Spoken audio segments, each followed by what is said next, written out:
Part 2: Spiritual Check ins and Psychedelics. Throughout human history, humans have used psychoactive plants as their original Google search for what the heck is going on here. From Amazonian shamans brewing ayahuasca to commune with plant spirits, to ancient Greeks drinking ergo laced wine at the Eleusinian mysteries to taste death and rebirth, to Native American tribes holding peyote ceremonies for spiritual guidance, humanity has long turned to sacred plants as doorways to the divine. Ancient Hindu priests drank soma to connect with the gods. Peruvian curanderos used San Pedro cactus to diagnose illness. And African Bwiti practitioners used ayaboga for initiation rites. Across cultures and centuries, these substances were never seen as recreational drugs, but as sacred tools for touching the infinite. Our ancestors figured out that certain substances could short circuit the ego security system and let consciousness run wild. The word psychedelic literally means mind manifesting, which is a fancy way of saying these compounds take all the stuff you've been shoving into your unconscious basement and dump it on your living room floor with a note that says, deal with this now.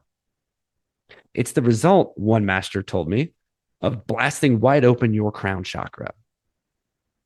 What makes these experiences so profound isn't just the trippy visuals, it's the direct, unfiltered encounter with the recognition of what you are. Plant medicine participants often report feeling like they've been living in a mental prison and someone just handed them the keys, along with the realization that the door was never actually locked. Adyashanti describes this recognition as the falling away of the one who would awaken. And psychedelics can fast track this process with all the subtlety of a massive astral sledgehammer. They temporarily demolish the brain's default mode network, the neurological equivalent of your ego's home security system. When that system goes offline, the carefully maintained boundaries between quote unquote you and quote unquote everything else start dissolving. In short, it's one hell of a way to kickstart an awakening, and I cannot recommend it enough. In 1953, the distinguished author Aldous Huxley conducted what would become one of history's most influential experiments in consciousness. Taking 400 milligrams of mescaline under controlled conditions, Huxley observed with clinical detachment as his perception underwent a fundamental transformation. Ordinary objects, a simple vase of flowers, for instance, revealed themselves as luminous expressions of pure being, what he termed naked existence. This was not mere hallucination or euphoria, but a state that transcended the usual categories of pleasure and pain, existing simply as is. Through meticulous observation, Huxley discovered that psychedelics act as keys to unlock the brain's natural filtering mechanisms, what he called the reducing valve, that normally constrain our perception to ensure survival, but limit our access to reality's fuller dimensions. The profound implications of Huxley's experience extended far beyond personal revelation. He recognized that in this altered state, the constructed sense of individual selfhood dissolves entirely, replaced by what he describes as not I, a consciousness where meaning, color, and pattern assume primacy over the conventional frameworks of space and time.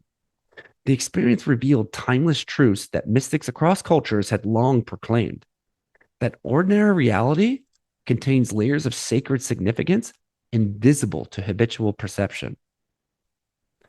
The man who comes back through the door in the wall will never be quite the same man as who went out, Huxley said. This transformation was irreversible precisely because it revealed what he called the Dharma body of the Buddha in the hedge, the extraordinary nature of existence hidden within the mundane. Huxley understood that such experiences demand not merely intellectual appreciation, but practical integration, requiring the wisdom to translate transcendent insights into the art of living itself. This concept of fundamental lasting change would later be explored scientifically by Dr. David Hawkins. Awakened author of numerous books on spirituality and science, including Letting Go and Power versus Force, Dr. Hawkins understood that when you blast through ego mechanisms with enough force, the kind of intensity that comes from breakthrough drug trips, something fundamental shifts, and sometimes permanently. It's not that the substance creates anything new. As Hawkins noted, drugs do create the high, but only have the power to remove the blocks to this higher energy field that is always present within us. He further mentioned that to experience this energy field, aka bliss, is the most addictive of all human experiences. But the real addiction isn't to the substance, it's to the state of expanded awareness itself. Once your system has been rewired to access those higher field energies directly, practices like meditation, breath work, transmissions, or energy healing become exponentially more effective because the pathways are already carved out. This could explain why mystical experiences and synchronicities suddenly flooded my life after that breakthrough trip. It permanently rewired my sensitivity to energy work and spiritual phenomena. Would the energy work have become so effective if I hadn't first demolished my perceptual barriers? I'll never know for sure. But I'm betting the answer is hell no. That's precisely why I advocate psychedelics as a nuclear option for forcing spiritual breakthroughs, especially when you're drowning in depression and need divine intervention yesterday. Just don't be a complete jackass with the medicines like I was, because that breakthrough experience could have just as easily left me drooling in the corner for the next 5 years. My spirit guides were probably collectively face palming before having an emergency meeting upstairs, trying to figure out how to save me from my own spectacular lack of preparation. It's all about proper set and setting. These powerful substances don't care about your weekend plans. They require serious preparation in the right environment. Set means going in with clear intentions, stable mental health, and respect for the medicine's power, not because you're bored on a Tuesday.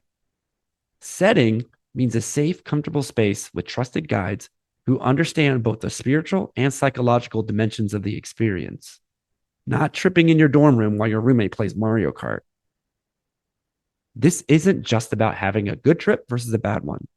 These substances can rip holes in dimensional barriers, letting astral parasites crash your spiritual party once your crown chakra is blasted open.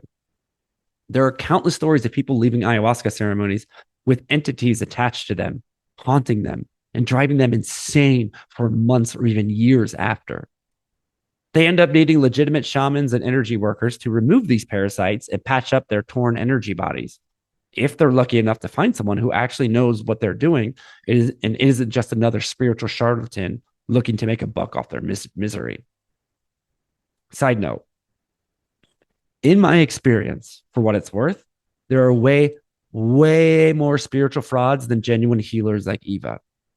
Real healing work requires insane levels of brutal inner transformation, years of relentless dedication, and in the end, letting go of your very identity as a healer.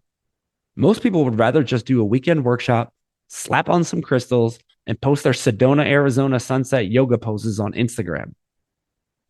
These entities are real, and they're opportunistic as hell, which makes festivals prime real estate for psychic parasites when everyone's barriers are down. Festival trips aren't off limits. Some of my most profound experiences happen that way. But it's basically psychedelic hard mode when really trying to go inwards. Time and a place. Time and a place, everyone. And what separates a genuine awakening catalyst from a really expensive hallucination? Setting and intention. They matter more than the substance itself. Our earthly ancestors knew that consciousness working without proper containers could leave you spiritually wounded and completely turned off from the highest path that leads to everything meaningful in life. They built elaborate rituals and support systems because they understood that a botched psychedelic experience doesn't just ruin your weekend. It can slam the door shut on your spiritual journey permanently. When psychedelics are approached with reverence, proper guidance, and serious intention, they can serve as profound and rather immediate doorways to this recognition, dissolving the illusion of separation and revealing the interconnected nature of existence that's been hiding in plain sight all along.